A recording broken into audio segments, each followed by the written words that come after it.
when I look at innovation, it's all around us. And I think that the companies have a role to play. The challenge is not all companies are treating it equally. For the individual veterinarian, my hope and really advice is Welcome to Vet Life Reimagined. It's a new year and a busy conference season has started. It's the perfect time to explore new ideas, expand your network, and think bigger about your career and the future of the profession. That's why today's guest, Candise Goodwin, is perfect to bring on Vet Life Reimagined right now. Candise has worked across every corner of the field, from launching tech platforms to advising investors to helping veterinarians turn their vision into action. Today, she is the founder of Outlier Advisors, a strategy and marketing firm that's been helping businesses from startups to the largest companies in the industry make bold, thoughtful moves in the pet and veterinary industries. Her career path is nonlinear, entrepreneurial, and full of lessons that can help all of us think more strategically. Whether you're building a business or trying to build a more meaningful career, Candise has a special behind-the-scenes vantage point and is very in touch with what's happening in the pet and vet worlds, so listen closely. This conversation is inspiring, practical, and energizing with someone who truly sees what's possible in this profession and is helping others make it real. So let's get to the conversation with Candise Goodwin. You kind of stumbled your way into veterinary medicine. And I've interviewed several people who that has happened to you before as well. So kind of backing up even before you met VetMed, you grew up in Las Vegas, and I know that you had an interest in medicine in general. So do you mind sharing a little bit about growing up and what got you interested in at least the human medicine side? No, I grew up in Las Vegas, which is such a fascinating place to grow up. And in a lot of ways, it's very unusual. And I think at the time you don't realize it, right? And so I grew up the youngest of five, very close with my siblings. But I think from the young age, I realized that I didn't have a lot of expectations put on me, which was kind of freeing at the, after the fact. I think when you look back and you say, well, how did I get here? And stumbled is a perfect word, Megan. I love that so much because it is. I don't think we talk enough about what's real. And I mean, stumbled is exactly the right word. So I started in college actually as a business major. I didn't really know what I wanted to do. I just knew my siblings. I went to college and it seemed like the right thing to do. And so I went and I went in as a business major because I figured, well, business is everywhere. And it's funny because I'm not that old, although I feel very old sometimes, but the world was just so different. We didn't have, all this information at our fingertips. And I went to public school. We didn't have a fancy college counselor. It was okay, I'll go to college and I'll figure it out, which in some ways is the best gift ever, honestly, I'll have to say. So yeah, I went in as a business major and business came very naturally to me. I really enjoyed it. And then one of my core requirements was a biology course. And I have to tell you, I hated biology in high school. Funny enough, school was very easy for me. The only C I ever got in my life was in biology in high school. And I realized now I had a terrible teacher who did not love the subject, it was just a very challenging class for me. And I think part of it was I just hadn't learned how to memorize and do the work because I naturally had gotten things very simply and easily. But going into college, I hated the idea of taking a biology class, right? But I fell in love with it. I had a great, amazing teacher, and I literally just fell in love with science, I think, at the end of the day. And so, went on to tutor in microbiology, and I thought I wanted to become a doctor at the time because there were three biology majors available. That was it. The world was so different. It's so hard now. We have so many choices. We had general biology, pre-professional biology, and there might have been a third. There might have only been two. But at the end of the day, I loved solving problems. And to me, medicine was very much about solving problems. If I can figure something out, I'm at my happiest. If I have nothing to figure out, I don't know what I would do with myself. So I'll make something up to figure out. So I really thought I wanted to go to medical school. At the same time, I loved, I loved families, and I was, with my high school sweetheart, we wanted to get married and have babies, and I just knew logically that there was no way to have a bunch of little kids and go to medical school. And so I had a friend who, we were getting close to graduation. I decided, well, I'm not going to go to medical school. What the hell do you do with a biology degree? And I had a friend who said, well, I'm going to be a pharmaceutical rep. And I was like, oh, what's that? And so I have kind of this really special talent of asking people questions, and I think you have that talent too. And just when you really listen, you learn a lot of things. And so, yeah, I thought, well, that sounds interesting. And I ended up actually going and doing diagnostics first, just pure luck, kind of looking what was out there. I did a microbiology internship at the water district after college. Realized I did not want to work in a laboratory setting. I was much too social, but yeah, and then fell into diagnostics because that was, the opportunity that was out there, and started setting up physician office labs back when that was in vogue and you did in-office testing. My favorite thing, though, was I set up student health centers for rapid STD testing for college students. And we had like a test and treat strategy of, test, get a result, and do a one-dose treatment. You could go on with your life. So definitely that problem-solving ability. So yeah, that's kind of the medical perspective. And from there, I went on to become a pharmaceutical rep. Back when it was a lot of fun to be a pharmaceutical rep, we had a lot of ability to kind of have great conversations with doctors. And I love the science and business combination, so it was kind of a perfect fit. And then I went on to do managed care and key opinion leadership in the pharma space. And I did everything from Parkinson's drugs, working with neurologists, to allergy and asthma medications back when Allegra was a prescription medication. So yeah, it was really interesting. I learned a lot. Yeah, when you said pharmaceuticals, it made me think, oh, that is kind of like a combination of business and medicine. And my dad is a child psychiatrist, so I grew up in kind of seeing that evolution of how doctors could interact with pharmaceutical reps. So I remember getting the free stuff Oh, way back. yes. Oh, Uh, yes. yeah, he would take us to his meetings and we would trick or treat around the expo hall and get stuff. But anyway, a long time ago for me too. So then I think you had a decision to pause and raise your kids for Mhm. a while, and especially in an industry where there's a lot of women and we're starting to have more of these conversations. Do you mind just sharing a little bit about that decision? Yeah, so I had four kids in my 20s, so I had 4 children in 6 years because I love big families and I love chaos apparently, which is the best decision I think we ever made. And so, being a farmer rep was a great job for a long time because, I could be home and pick them up, after school and do my notes at night, and it was a really great career path for a working mom. But then I was lucky enough, my husband had gotten a promotion, and I also was just so frustrated because of those changes in the pharma guidelines. We went from really adding value to just being an infomercial, and I just remember, like, I could not get out of my car one day and just go waste somebody else's time again when my kids were ready for me to pick them up after school, right? So, for me, it was just a natural, like, I'm gonna take a break. I decided to homeschool my kids because I'm crazy, and at the time now it's very commonplace. My oldest kid is turning 30 in February, so, this is pre where it was, like, sexy and cool to homeschool your children, but, I was lucky enough to find really a great solution. They'd been in Catholic school, and they were very bored, so I homeschooled my kids for a few years, and really great memories and times. I think they each got to kind of get out of jail, as I called it, because think school was pretty torturous.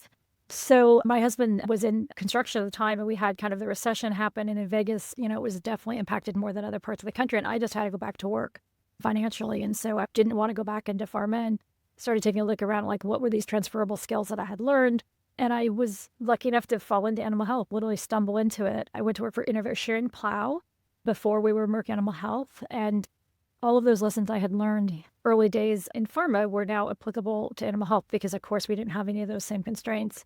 But it was also a much smaller industry, and the thing I loved most about it was we actually got to have those business conversations. I mean, on the human side, right, like, doctors had no choice. It was all managed care driven, and you really had this weird, dynamic where you couldn't talk about, like, you knew their prescribing habits, but you couldn't tell them you knew their prescribing habits, so it was I just didn't like the lack of transparency there, so I, like, will always remember going to ride along, and Innovation Plow was a fabulous company. They had just really the best science and really great long-term reps, and I was in a smaller territory. Vegas was one of the smaller markets, I would say, but I went to work with Chuck in Arizona, who'd been with the company, like, 20 plus years, and riding through, like, a small town, he pulls out, like, the sales log for, what this vet had bought, and he walks in, and he, like, puts it down, he's like, "What happened? Why'd you stop buying my product?" And I was like, "Oh my god, like, you could do that? That's craziness." So, yeah, it was really this combination of science and medicine, and what I found is veterinarians were phenomenally amazing, smart people, and the industry was wildly different back then. It was primarily men. I mean, the owners, I was reflecting back before our conversation, I mean, the vast majority of veterinarians were men, and the vast, vast majority of owners were men. When I look back, it was very different in how we approached Gosh, product sales, but I also think at the end of the day, it was fascinating how so many of those folks, they were good businessmen as well, but they didn't understand how to communicate the value of these new products we were bringing to market to the pet parent. And so when we became Merck, I was there 5.5 years and we launched about 7 products over the time I was there. And these were innovative products, right? This was like the vet pen. This was, Orbaxol suspension. This was the canine influenza vaccine. So these were like just really differentiated products that we had to convince not just the veterinarian to bring in, but they had to be able to convince the pet owner that they should do this new treatment or therapy. And so I love that business side. And so I really found my niche in helping them communicate that value to the pet parent or putting it in their protocols or, just a way to systematize kind of innovation in the practice.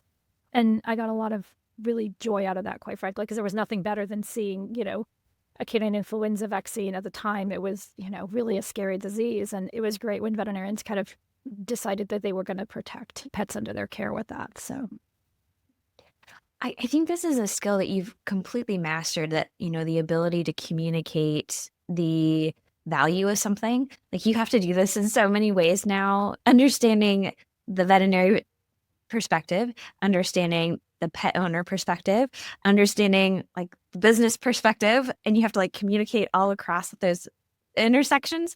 So how do you approach that? And how do you not only approach it yourself, but how do you start to teach someone how to do that? oh, it's great. Those are two good points. So, I would say it goes back to really going in with an open mind and asking questions and just kind of where I started, I think is where it all comes back to is just being really curious and interested in how things work and why things are the way they are. And so for me, Outlier Advisors, 3.5 years consulting it's a different business than obviously I've been in up until this point. But in some ways it's all the same, right? Which is I want to take a look at what's there. I want to understand what your perspective is and what really problem that the solution is solving.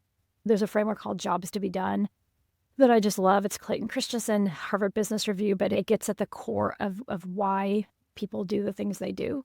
And so if you can understand the motivations of all of those stakeholders, again, veterinarians, they just really want to make pets better. Like at the end of the day, every veterinarian I've known, and I've worked so closely with so many, that's like what their driving force is.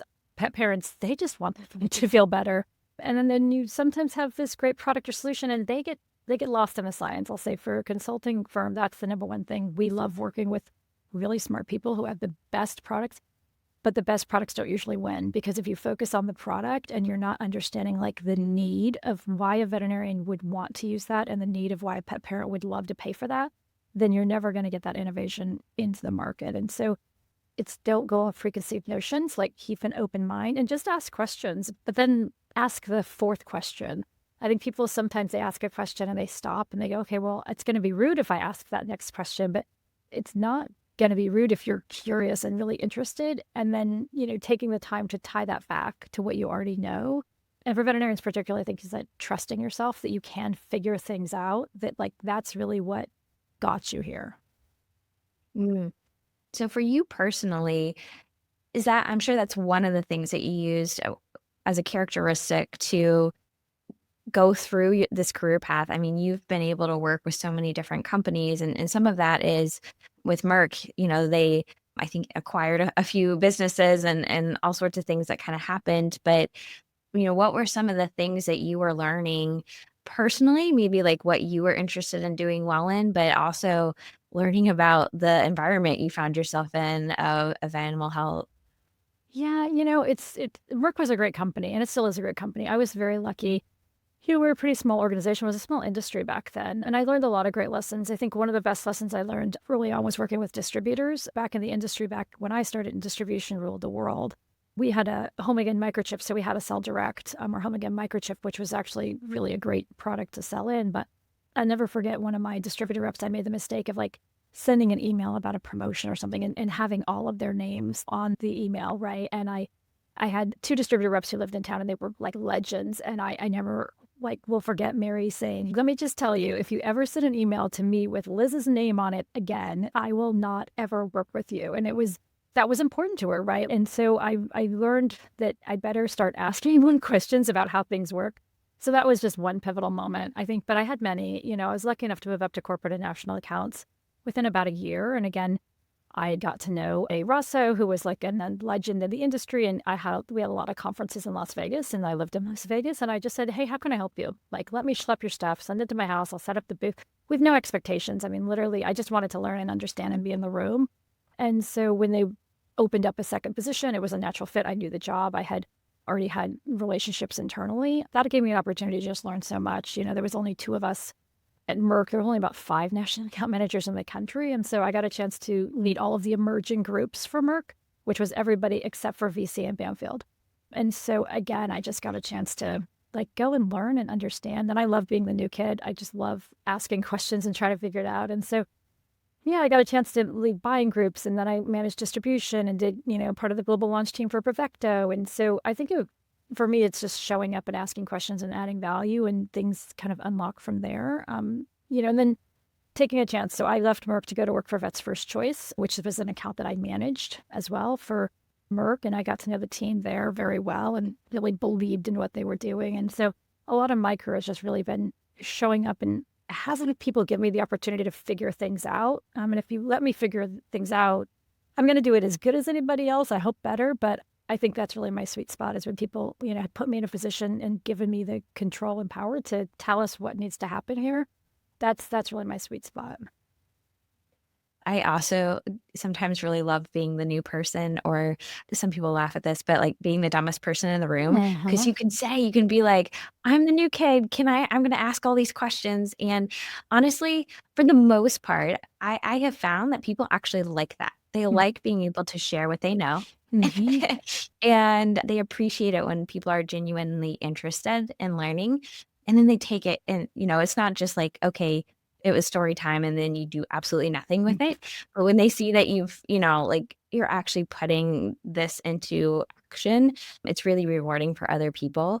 That's amazing that you are able to move that fast. And it sounds like a lot of it is being willing to ask questions and show up, do the work. So Vets First Choice, which is now Covetrus, I believe, Mhm. there's like so many evolutions. So I'm curious, just if you don't mind sharing a little bit of your journey and just watching the evolution of veterinary medicine within just, I think you said 15 years. Like, Yeah. this is pretty amazing. Like, can you share that and kind of like through your own career journey, showing the evolution that you're seeing? Yeah, no, I love that. I love that so much. I think it's interesting. It really is interesting. Merck, 5.5 years. Again, just in my time at Merck, moving from a field rep up into a national account manager. Again, watching the type of products we were bringing into market and sitting in those rooms thinking about like distribution of Revecto, and are we going to Activil? Are we going to have track and trace technology, like channel questions, who should be selling and stocking this product? And then, Vets First Choice was a big shift, right? Like they wanted to change the world, and it was about 30 people. I was there, they just got their first big round of funding, and it was a ton of fun, but it was a huge learning curve for me. I mean, I went from a company that, I could have some control over how I communicated and the type of materials I used, but moving to a startup, it was like you were given free reign, but also full responsibility to figure it out very quickly. And I was with very smart people. And so the goal was to really change the way that consumers receive pet medications and to make it easier for pet parents to have access to the great products. And that was pretty revolutionary at the time. Like, this is pre-MAP policy. This is 2015.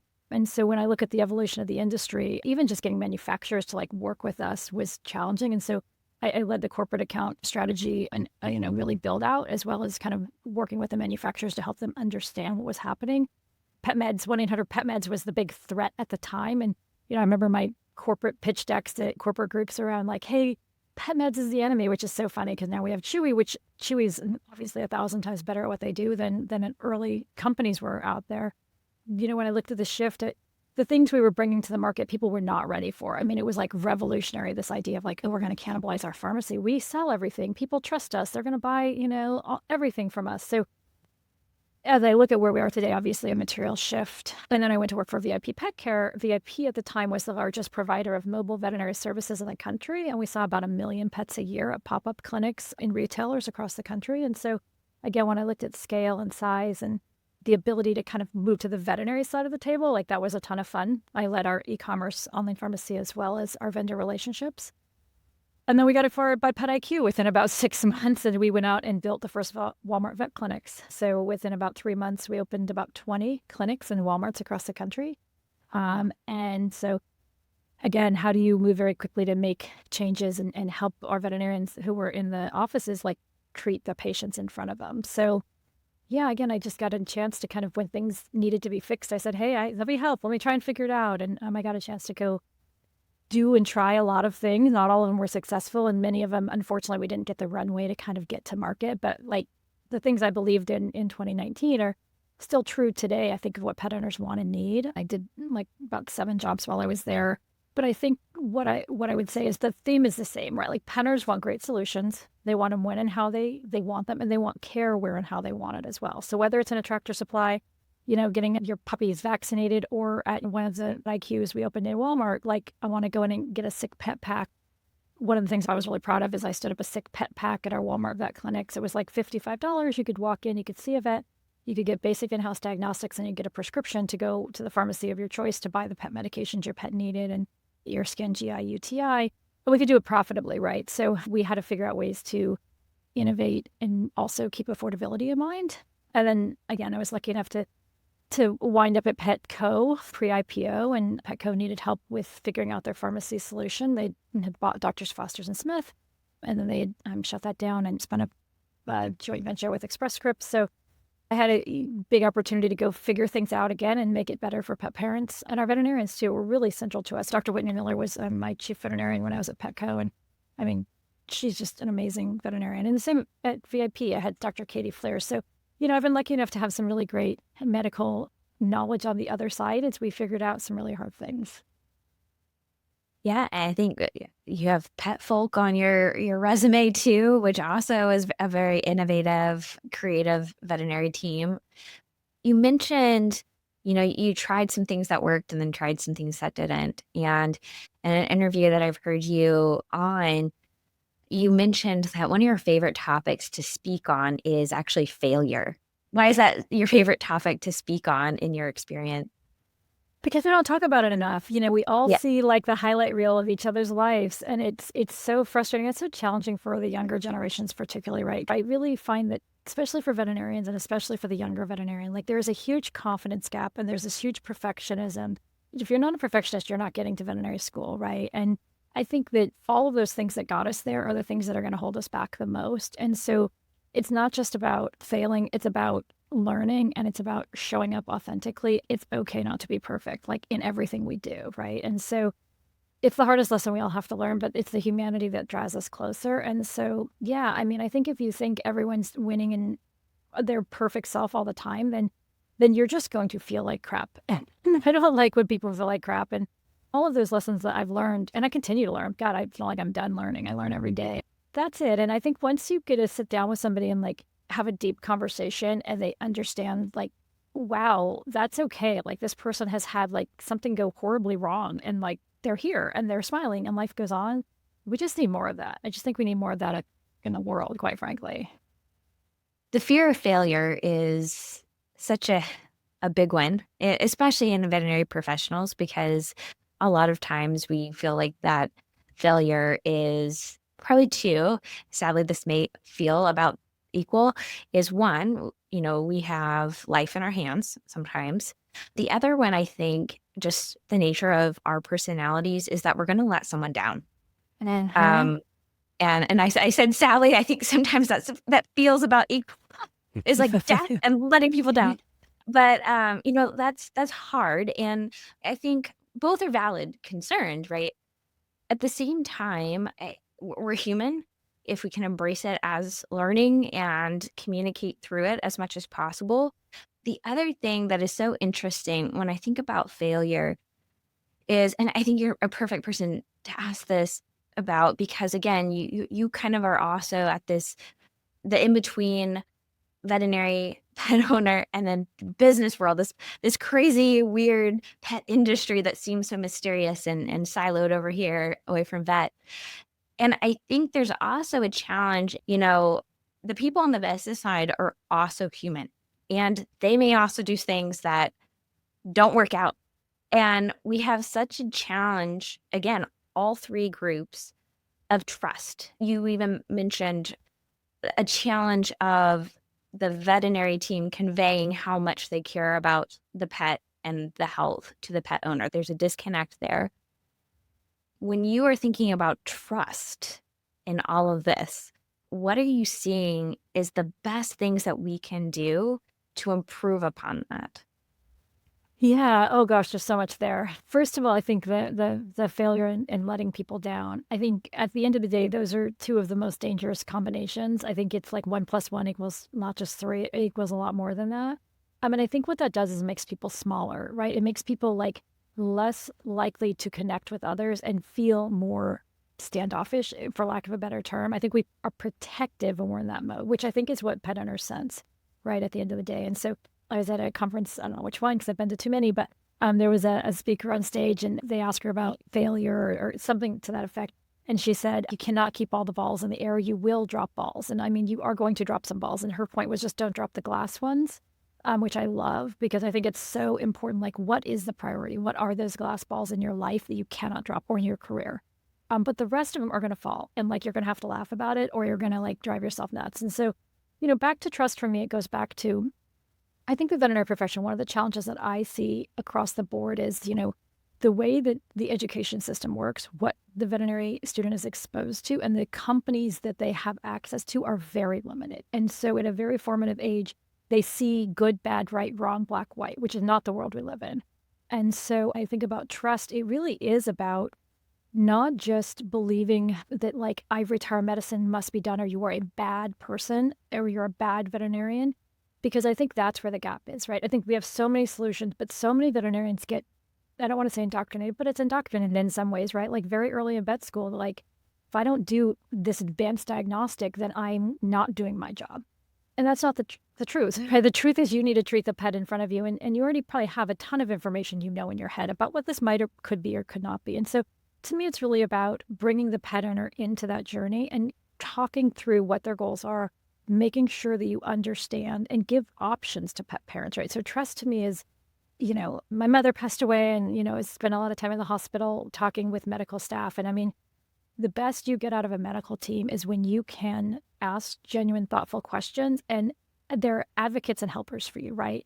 And so I think there has to be education for pet parents around how to do that, but there has to be receptivity from a veterinarian to really be a partner and care for a pet, not the center of the universe, right? And so if you can think of yourself that way and you can use your team that way, that is going to be the biggest difference of trust. And a big part of it is time, right? I mean, unfortunately, we have so many distractions in clinics that it gets so challenging sometimes just to like be present with a pet owner in the room. And that's where I'm really excited about some of the new veterinary care models because I think they've really taken that customer experience and made it not just all about being in the four walls at that one moment. And how do you actually have the conversation before you get in the practice, after you get out of the practice, and continue that dialogue. But I think for the veterinarian specifically, trust has to be if someone's feeding a raw diet and you think it's a terrible choice, like maybe understand why they're feeding it and how it's working for them, right? And like instead of being judgmental, and I know obviously the nutrition front is like we could talk forever about this, but I just the older I get, there's no good or bad, right? It's like back to like why are they doing this? How's it working for them? And like what can I actually do to make this pet's health better and not fight about the one thing that I think is stupid that a pet owner is doing?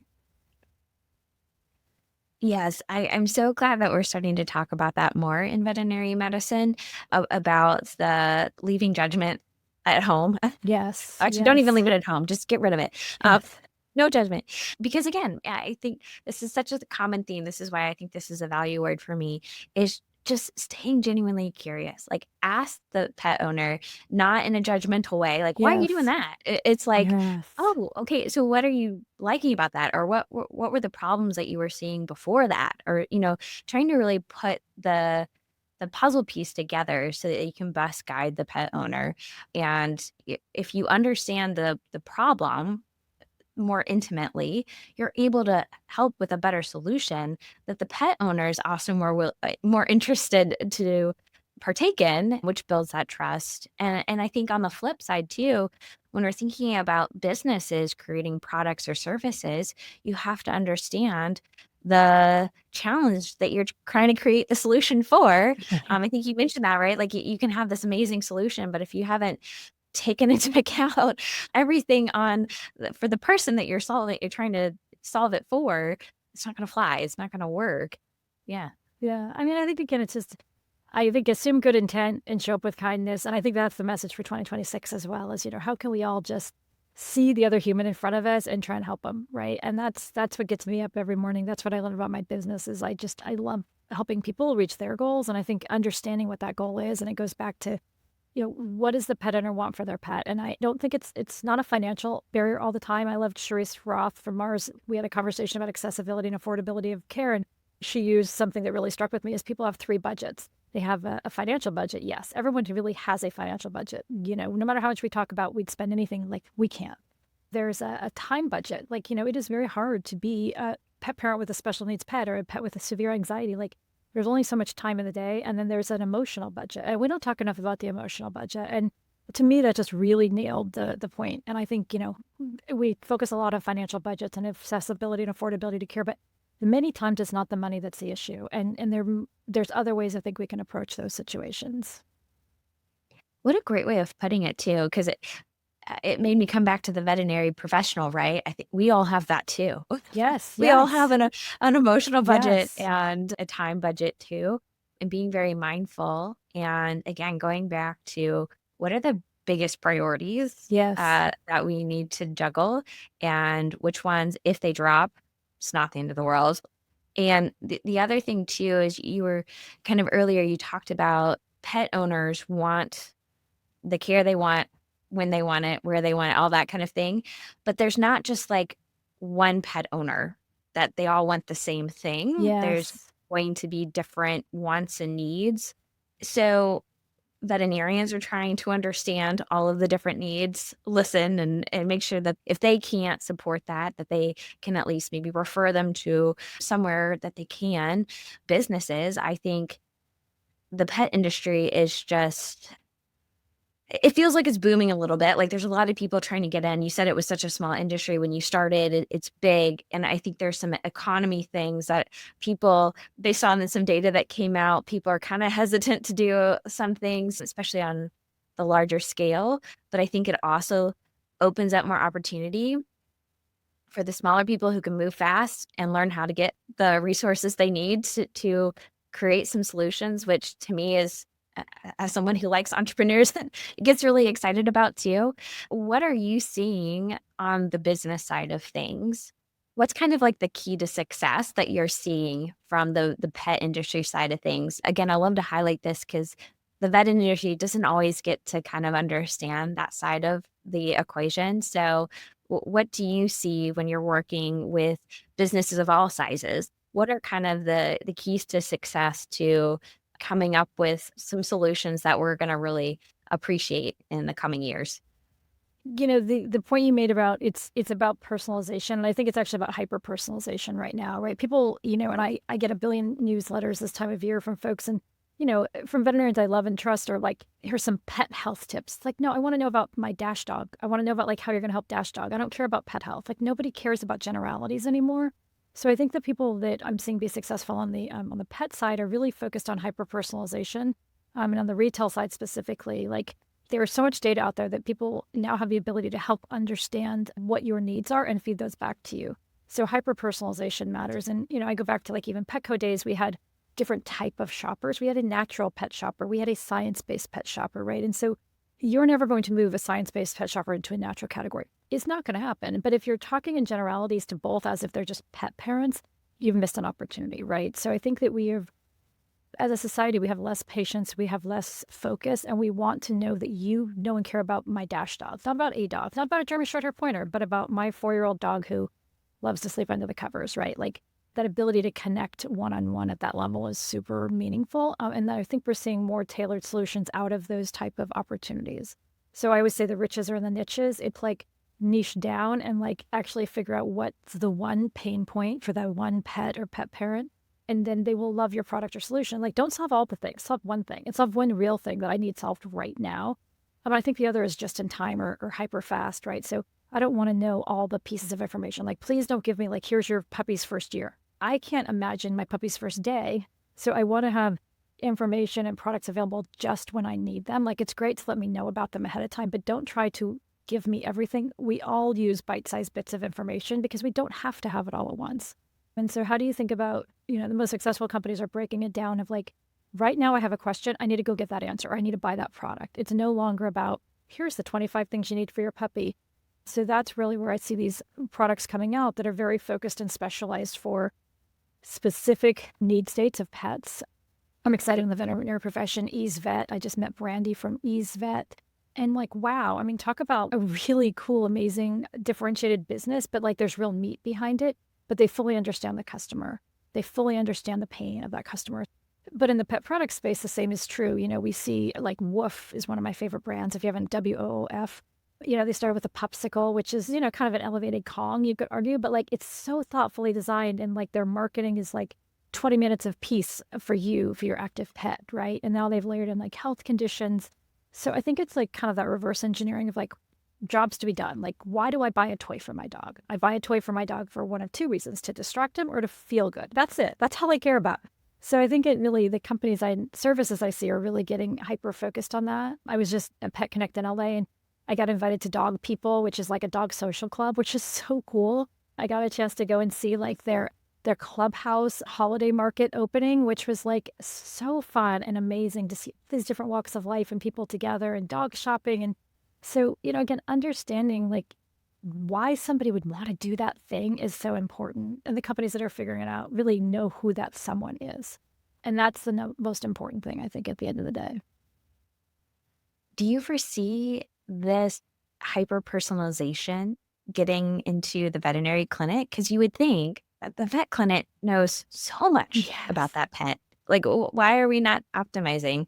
And I think smart businesses are, to be clear. I mean, I think PetFet's a great example. I think Modern Animal. I mean, all the usual players, but there's also newer innovations. Like when I look at what's happening in the UK and even some of the newer players here, they are that hyper personalized, right? Like Modern Animal. I mean, because you have to have an app, Chewy Vet Care, right? I mean, Chewy Vet Care, like you don't go in without creating an account first for Modern Animal either, right? And it's not just about the pet; it's about the pet parent.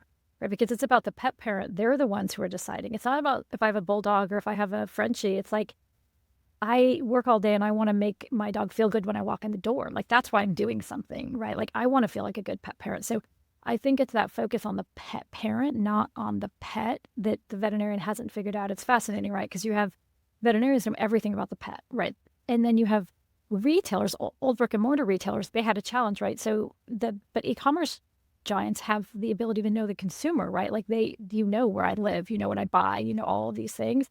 And so I think what's interesting is when you combine those and you know the pet and the pet parent, and that's where you see the Chewies of the world coming in that can really create those special moments for pet parents. That's where it gets really interesting, I think, at the end of the day. Yeah. Of course, we come into the veterinary industry with love of animals, but more and more, it really is a human to human business, making sure not to forget that part of I think the other end of the leash is that what the Yes. phrase is so crucial. And when hopefully we improve this trust, this relationship, our pre-call together, you said we're really at a crossroads in veterinary medicine.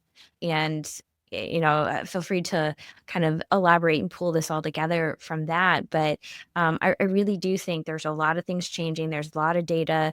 The pet owner has certain expectations that currently a lot of the veterinary industry is not quite coming up to.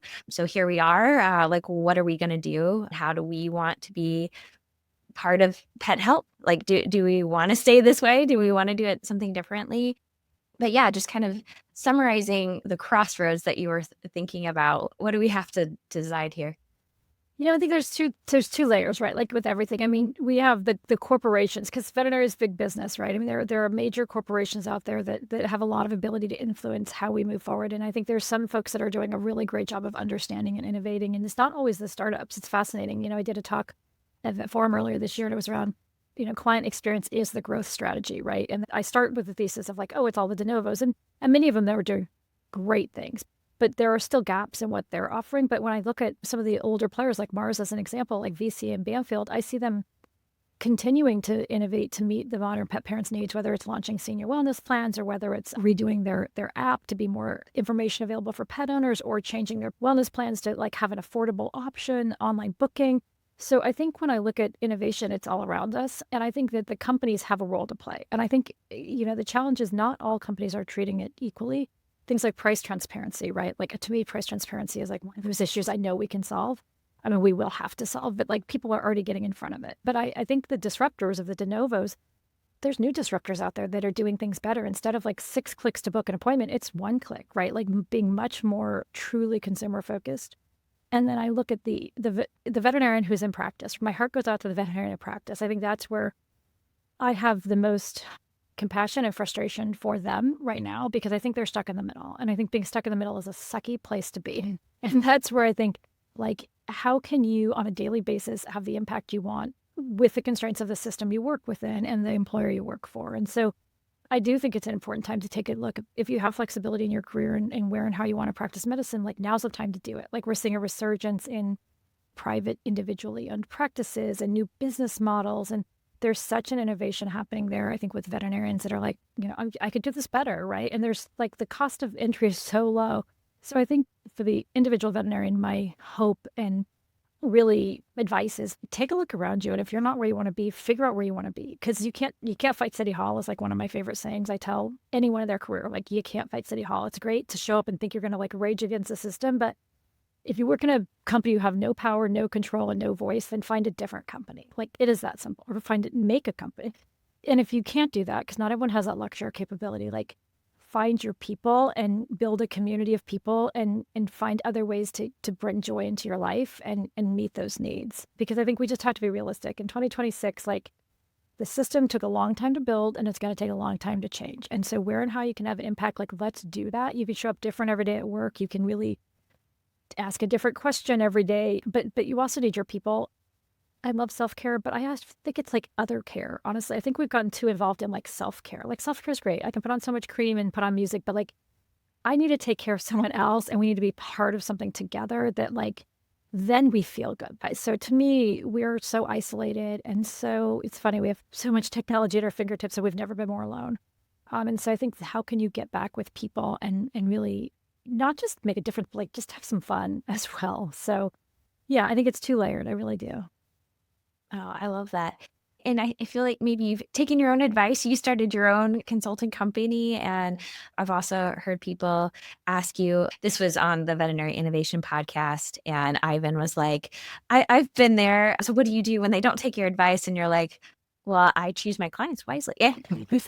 You have the ability to pick who you work with, and so that you are also hopefully having fun, but also being able to put your personal values into your work and your purpose and your impact. So anything you want to share about the decision to go into consulting and what you get to do now and what you like about it?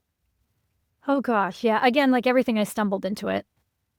After leaving Petco, I worked briefly at We're One Vet, Not Pet Folk at the time, which again, I think the world of Audrey. And, it just wasn't a fit for a variety of reasons. And I think it was a surprise to both of us. And, at the end of the day, I said, I'm going to figure out what's next. And I thought, just like everyone that figures out what's next is I'm going to do some consulting. And I really thought it was a great way to like test out who I might want to work for next and like what I wanted to do. Cause I think I'd tried, I mean, if you look at my career, it's like, a bigger company at Merck, then I went to a startup, then I went to, startup, then I went to big company, then I went to startup. So I wasn't sure. Honestly, I had no idea when I was back in summer of 2022. I really didn't know. I just knew I liked helping people. And I thought, I'm going to try this. And immediately it was great. Like my phone started ringing from just a variety of sources of people that I had met and worked with over the years. Because what I hadn't realized is I was an entrepreneur, right? Like big companies had hired me to go solve a problem, like a very big, meaty problem, and given me the power and authority and money to do it.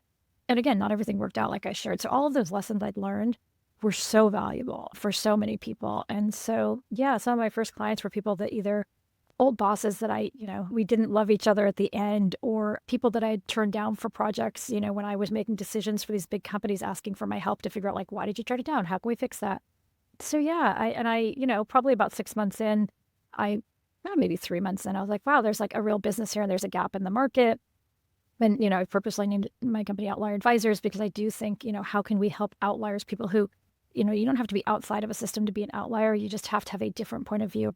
How can I help those people get innovation in market? And, we work with very large public companies all the way down to startups. And this portfolio approach to consulting, I think, is really fun. But David Hayworth one time told me very early days, there's 3 reasons people hire a consultant. And it's also stuck with me. One, you can do work that they could do, but they don't have the time. That's my least interesting work I do, and I do it rarely. Two is you can help them do work that they don't know how to do or don't understand how to do, and that's really the sweet spot because I do know kind of where all the bodies are buried and how things really work versus how they work on the surface. And then three is to tell the CEO they're wrong because no one can do that in a company. And it's true, it's hard. And so, but I think data, and when you hire a consultant, you're really looking for somebody that can give you information to make a decision at its core. That's what great consulting is. I'm going to give you information and help you make a decision. And so those three use cases still hold true. And I love all three. Again, we do some of the outsourced work because again, there's complexity there. People don't realize sometimes how complicated, different elements can be. But for me, it was important, from the beginning, the business was structured around like deliverables. Like we don't give advice. We don't, do introductions. We give you real solid, tangible assets that you can use after we roll off a project. Because I think, again, people like probably with your dad, like with mental health, are you a psychologist, psychiatrist, a CB? Like people don't know or understand the difference of an advisor, a consultant, but I think it's important that, we wanted to structure ourselves in a way that we provide you with things and tools that you can go do what you want to do. Whether that's a decision, whether that's strategic partnerships that you want to go after, whatever that is, branding, messaging, I mean, anything to do with growth and figuring out, how to unlock that growth, which has been a lot of fun. And we've met just some amazing people. I mean, I cannot tell you how much energy I get from entrepreneurs. I love entrepreneurship like you and the stories and the passion. And people just need a cheerleader sometimes. It's funny. I was a cheerleader very briefly in high school. Then I dyed my hair purple and decided I didn't want to be a cheerleader. But I think, people need more cheerleaders. They need more people to see the great things they're doing and like tell them, great job, keep going. Like, I love that. That's the best part of my job. Even if I do a lot of unpaid work and I do a lot of mentoring and I think there's more people need to tell people, great job. Like, that's really cool what you're doing. And for some reason, we get really self-protective and don't do that. But that's really a big part of what I do. That can go so far, is telling somebody that they're doing a good job, because whether you're a veterinarian and you're feeling alone and siloed and someone says, thank you, the way you listen to me, like that meant a lot to me. That'll keep you going for so It will. that really is a big deal. So I want to thank you so much for what you do. And I'm sure you have an exciting year ahead, both challenging and exciting. I'm glad to know that you'll be a part of it, helping those that are really trying to make real solutions, make it happen. Last question is, what is something you're just really grateful for? I think this time of year, it's a great time to ask that question. And professionally, I'm grateful that people trusted me to figure things out, just said, you go do it. And I try and give that same grace to folks in my life. I think try not to force solutions or tell people what to do. And so I'm just really grateful that I continue to be given opportunities to figure things out because, again, at the end of the day, I think we all do better when we have some of that agency over our own lives. So, yeah, that's really what I'm grateful for, I think, this time of year.